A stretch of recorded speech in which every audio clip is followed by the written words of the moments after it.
যে আমরা একটা পরিবর্তন চাই। সেই পরিবর্তনটা কি হবে? তাহলে একটা জিতা মাছ কড়াইয়ের উপরে বাঁচা হচ্ছে, বাঁচার জন্য লাভ দিল, পড়ে গেল চুলার মধ্যে। সেই পরিবর্তন আমরা চাই না। সে ওখান থেকে লাভ দিয়ে যেন একটা নিরাপদ জায়গা খুঁজে পায়, সেই পরিবর্তন নিরাপদ বাংলাদেশ আমরা করতে চাই ইনশাআল্লাহ। এবং এই ব্যাপারে জামাতে ইসলামী ওয়াদাবদ্ধ, জাতির কাছে, আল্লাহর কাছে ওয়াদাবদ্ধ, যে আমরা আমাদের এই আন্দোলন চালিয়ে যাব। সামাজিক ন্যায় বিচার প্রতিষ্ঠা না হওয়া পর্যন্ত কেউ আমাদেরকে থামাতে পারবে না ইনশাআল্লাহ। সামাজিক ন্যায় বিচার যদি কায়েম হয়, দুর্নীতির জড় কেটে যাবে ইনশাআল্লাহ। দুর্নীতিবাজ আর দুর্নীতি করার সাহস করবে না, লুটেরা লুটতরাজ করবে না, ব্যাংক ডাকাতরা আর ব্যাংক ডাকাতি করবে না, ইজ্জত লুণ্ঠনকারীরা আর ওইদিকে চোখ তুলে তাকাবে না। সেইরকম একটা সমাজ আমরা বিল্ড আপ করতে চাই। আমাদের শিশুদের জন্য এমন রাস্তা চাই, যে রাস্তা দিয়ে আমার সন্তানটা, আমার নাতিটা স্কুলে যাবে, নিরাপত্তার সাথে যাবে, ফিরে আসবে নিরাপত্তার সাথে ফিরে আসবে, যাবে সে একটু আসবে, আসবে সে বুক করা জ্ঞান নিয়ে। সেরকম একটা বাংলাদেশ আমরা করতে চাই। এই জন্য আমরা শিক্ষার পরিবর্তন আনতে চাই, আমরা দুর্নীতির বিরুদ্ধে, দুর্নীতির জড় আমরা কেটে দিতে চাই, সামাজিক সুবিচার আমরা কায়েম করতে চাই, বিধ্বস্ত অর্থনীতিকে স্ট্রাকচার পুনর্বিন্যাস আমরা করতে চাই। সব জায়গায় জায়গায় জায়গায় সবগুলো ইঁদুর বসে আছে সমাজের রশি কেটে দেওয়ার জন্য। এই ইঁদুরগুলোকে তাড়াতে হবে, নইলে ওরা আমাদের ক্ষেতের সমস্ত ফসল নষ্ট করে দেবে, যেভাবে অতীতে নষ্ট করেছে। এটাকে একা জামাতে ইসলামের দায়িত্ব, এটা আমাদের সকলের সমবেত দায়িত্ব। সম্মানিত সুধীমণ্ডলী, বিপদের দিনে যেভাবে বুকে আশ্রয় দিয়েছেন, এখনকার দেশ গড়ার কাজে আসুন সেইভাবে আপনাদের মায়ার শক্তিশালী হাতগুলো আপনারা এগিয়ে দিন।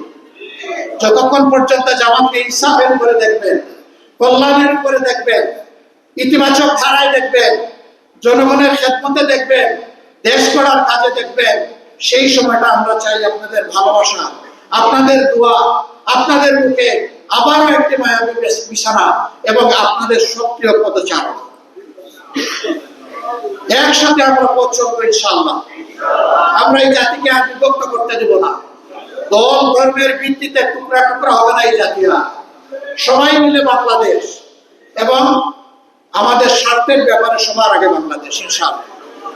এই জন্য জামাত ইসলামী ইতিমধ্যে ঘোষণা করেছে যে আল্লাহ তাআলার ইচ্ছায় এবং জনগণের ভালোবাসায় আমাদেরকে এই জনগণের দেশের সেবা করার সুযোগ দেন, সরকার গঠনের সুযোগ দেন, তাহলে আমরা সরকারের তহবিল থেকে এমন কিছু গ্রহণ করব না যা করা নৈতিকভাবে সঠিক নয় বলে আমরা মনে করি। অতীতে যা হয়েছে তার দায়িত্ব আমার নয়, আমাদের নয়। দেশের প্রচলিত ধারায় অনেক কিছু হয়েছে, সেটা বৈধ ছিল, বৈধ হলেও যেটা আমার জন্য নেওয়া অত্যাবশ্যক নয় সেটা আমরা নিব না ইনশাআল্লাহ।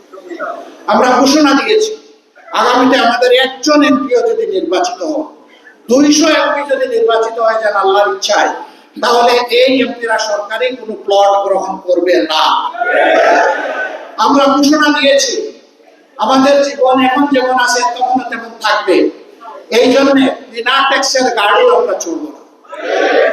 এখন যদি রিক্সা চলি তখনও রিক্সায় চলবো, এখন যদি বাইসাইকেল চালাই তখনও বাইসাইকেল চালাবো, এখন যদি আমরা গাড়ি নিজেদের ট্যাক্স দিয়ে আনতে পারি তখনও চেষ্টা করবো ট্যাক্স দিয়ে আনার, না পারলে নাই।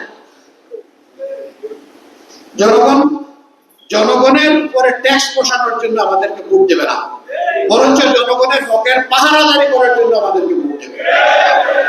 আমরা সেই পাহারাদারি করতে পারলেই আমাদের রাজনীতি সার্থক, না করতে পারলে আমরা ব্যর্থ। আমরা ব্যর্থ হতে চাই না। আমরা আল্লাহ তাআলার সাহায্য চাই আর আপনাদের দোয়া চাই।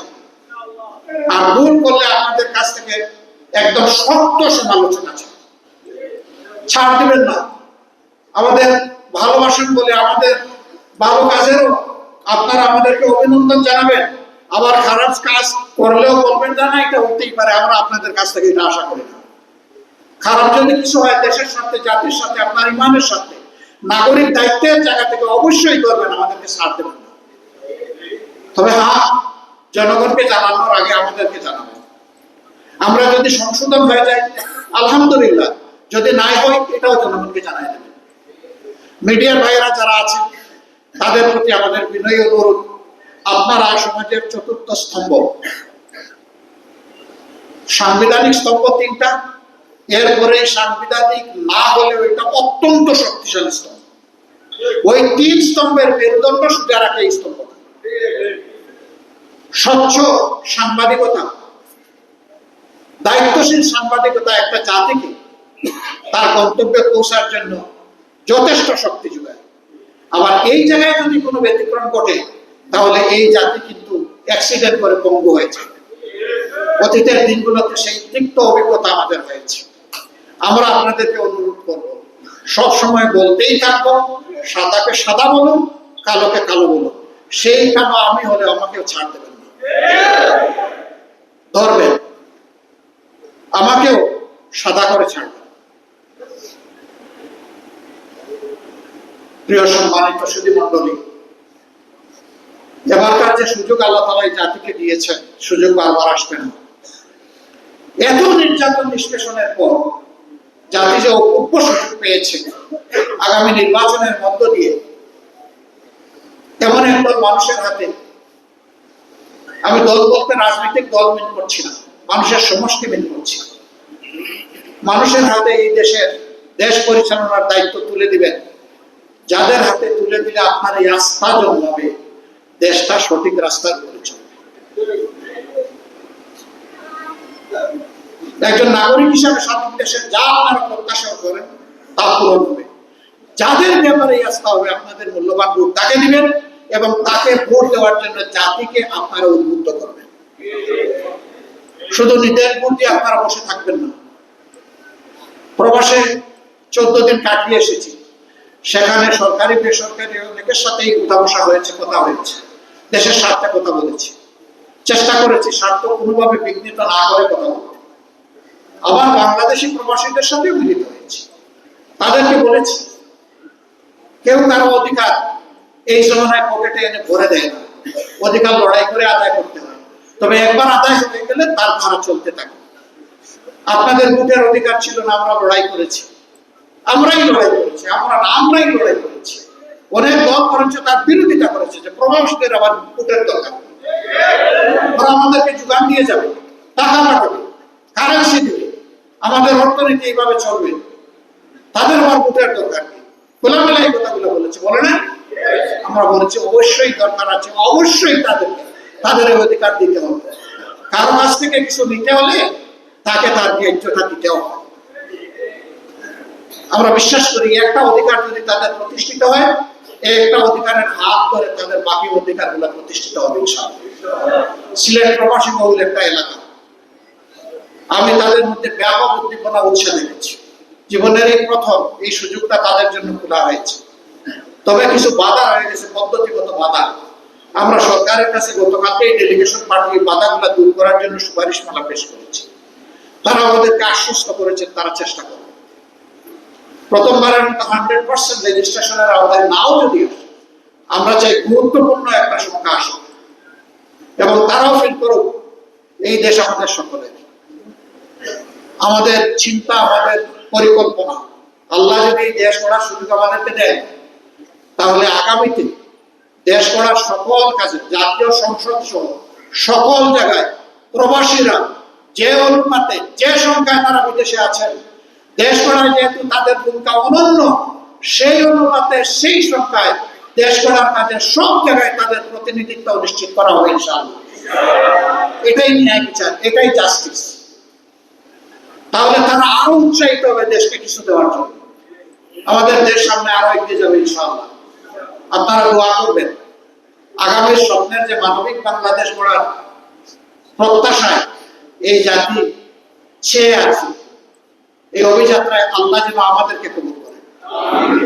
এই আমাদের সাথে শুধু জামাত ইসলামী না, আপনারা স্পষ্টতই দেখতে পাচ্ছেন এদেশের সক্রিয় ইসলামী দলগুলো এবং দেশপ্রেমিক দলগুলো ইতিমধ্যেই আমাদের সাথে সহযোগিতা করছেন, আরো অনেকেই তাদের আগ্রহ ব্যক্ত করছেন। আমরা আশা করছি আমরা সবাইকে নিয়ে সামনে আগাবো। আমাদের একটা বন্ধু সংগঠন তারা বলেছেন তারা নির্বাচিত হলে জামাতে ইসলামী ছাড়া সবাইকে নিয়ে তারা সরকার গঠন করবে। আমরা মহান আল্লাহকে সাক্ষী রেখে বলছি, আল্লাহ যদি তার মেহেরবানিতে জনগণের ভালোবাসায় আমাদেরকে নির্বাচিত করেন, আমরা তাদেরকেও সাথে নিয়ে দেশ গঠন করবো। আর যদি কোনো কারণে আল্লাহর ইচ্ছায় সিদ্ধান্তে আমাদেরকে বিরোধী দলে বসতে হয়, আমরা তাদেরকে আশ্বস্ত করছি প্রত্যেকটি মানবিক কাজে, ভালো কাজে আমরা অবশ্যই তাদের কর্মী হয়ে এই কাজ করবো, আমাদের কোনো আপত্তি থাকবে না। সবাই মিলে আমরা দেশ করবো, এই কাজে আমরা তাদেরকে সহযোগিতা করবো। কিন্তু তারা সরকারে যাওয়ার পরে আবার যদি পুরানা কায়দায় কোনো উলটপালট কিছু করা হয়, প্রথমে ব্যক্তিগতভাবে বলবো এগুলা ছেড়ে দেন। যদি তারা সংশোধন হয়ে যান আলহামদুলিল্লাহ, আমরা খুশি হব, অভিনন্দন জানাবো। যদি না করেন তাহলে আগেও যেমন জীবন বাঁচিয়ে রাখা আন্দোলন সংগ্রাম আমরা করেছি, আগামীতেও কাউকে আমরা ছাড় দেব না। আমরা যা করার অঙ্গীকার করছি, সরকারের দিলে আমাদের জন্য এটা বাধ্যতামূলক হবে এটা বাস্তবায়ন করা। যদি বিরোধী দলে আমরা বসি, আমাদের জন্য বাধ্যতামূলক হবে এটার জন্য লড়াই করা, এই দাবি আদায় করে ছাড়া। এই নীতিতে ইনশাআল্লাহ আগামীতে আমরা চলবো। আপনারা দোয়া করবেন, দোয়া করুন বাংলাদেশ যেন আর কোনো ফেসিবাদের কবলে না পড়ে, আর কোনো অপশক্তির কবলে না পড়ে, যারা মানুষের উপর থেকে হিংসা চরিতার্থ করবে আর জাতিকে ভাগ করে টুকরা টুকরা করবে। আমরা সবাই মিলে ঐক্যবদ্ধ জাতি চাই, মেজরিটি মাইনরিটি মোটেই মানি না। neither majority nor minority, rather we want unity. আমরা ঐক্য চাই, এই ঐক্যবদ্ধ জাতি ইনশাআল্লাহ আগামীতে আমরা গড়তে চাই। আপনাদের দোয়া চাই, ভালোবাসা চাই, সাহায্য চাই, সমালোচনা চাই। সবাইকে ধন্যবাদ, কষ্ট করে এসেছেন, আমাদের কথা শুনেছেন, আমরা আপনাদের কৃতজ্ঞতা আদায় করছি। আমাদের পাশে থেকে দেশ গড়ার এই কাজে আপনারা, আমি